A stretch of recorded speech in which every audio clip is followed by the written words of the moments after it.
Hey everyone, Humphrey here with Router Gods again, and we're going to do a quick video on sales engineers and schmoozing. What is schmoozing? So this is taking your customers out to lunch, for drinks, for dinner.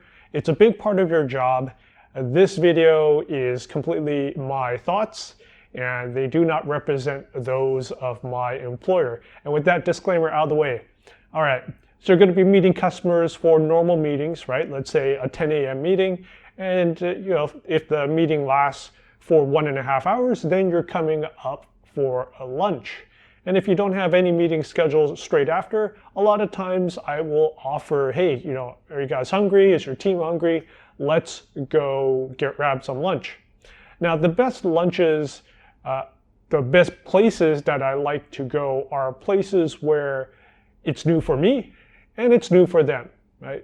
If they have gone to Panda Express 50 billion different times and now you're tagging along, it's not exactly a novel place. And also, same as me, I've probably been to a Panda Express thousands of times because I used to work at Panda Express. And when you live in the US and you live in a major city, you're probably going to eat at Panda Express from time to time, sometimes too much. Some customers are okay with McDonald's, and there's nothing you can do about it, right? I had a customer in Dallas, and this customer was completely happy eating at Whataburger. So Whataburger's, it's a basic sandwich shop. I actually found the burgers to be quite decent. But this particular team that I was meeting with, network engineers, a lot of former military actually in this team. And if you're watching this video, you know who you are. But in the outskirts of Dallas, former military team, they're like, hey, let's go to Whataburger.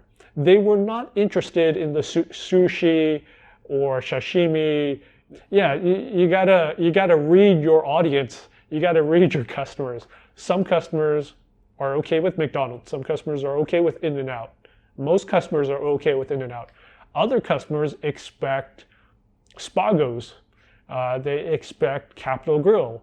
They expect rooftop bars. If a customer suggests a rooftop bar, I'm there because I love rooftop bars. I love tall buildings and being able to, especially if I've never been there. I like picking places that are new for myself and also for the customer. That way, at the very minimum, we're both seeing a new place.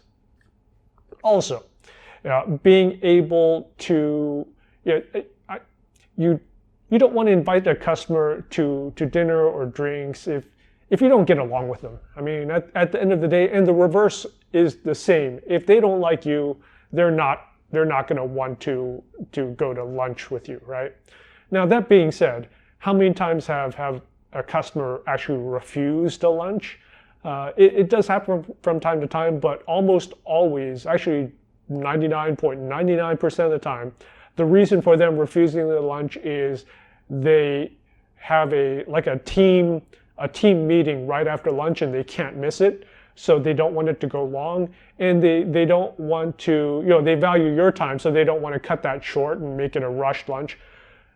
No one likes a rush lunch, right? So also keep that in mind. Trying to stuff food in your face, in 30 minutes or less while you're trying to talk to someone, that's a recipe for heartburn and disaster. So you don't want to do that.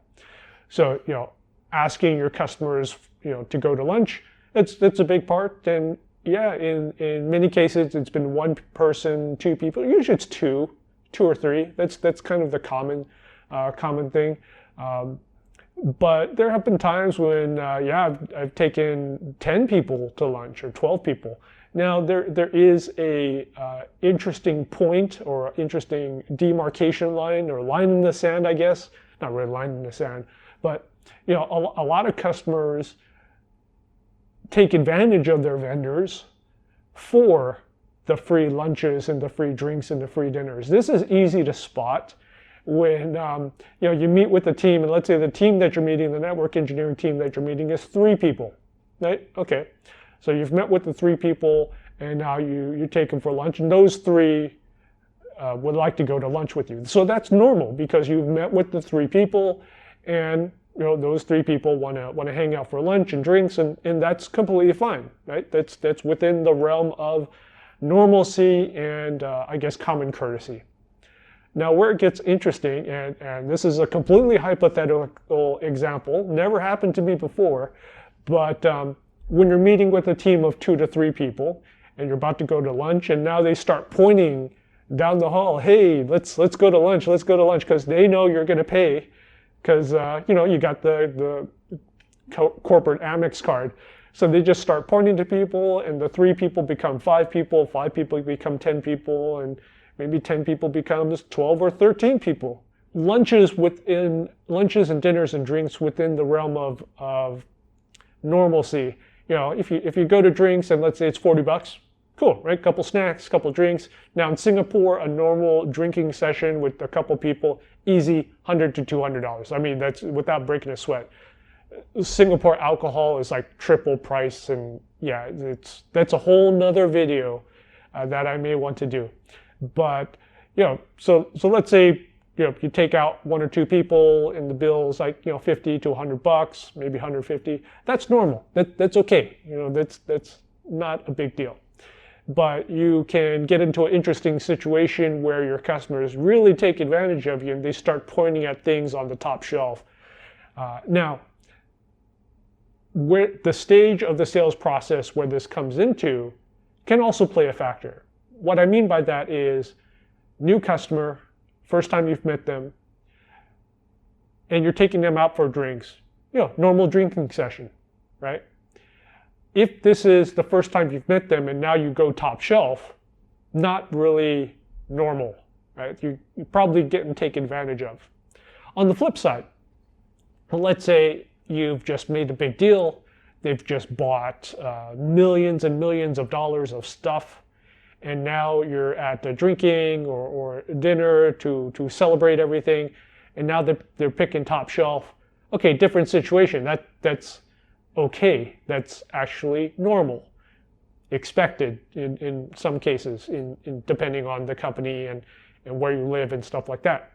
Asian countries, much different than Western countries, different video, right? So depending on the stage, if it's early, maybe not appropriate, but if it's later when the sale has been done, then could be appropriate. Dinners, right? So you'll do dinners. Dinners are more rare because they take longer, they're more intimate.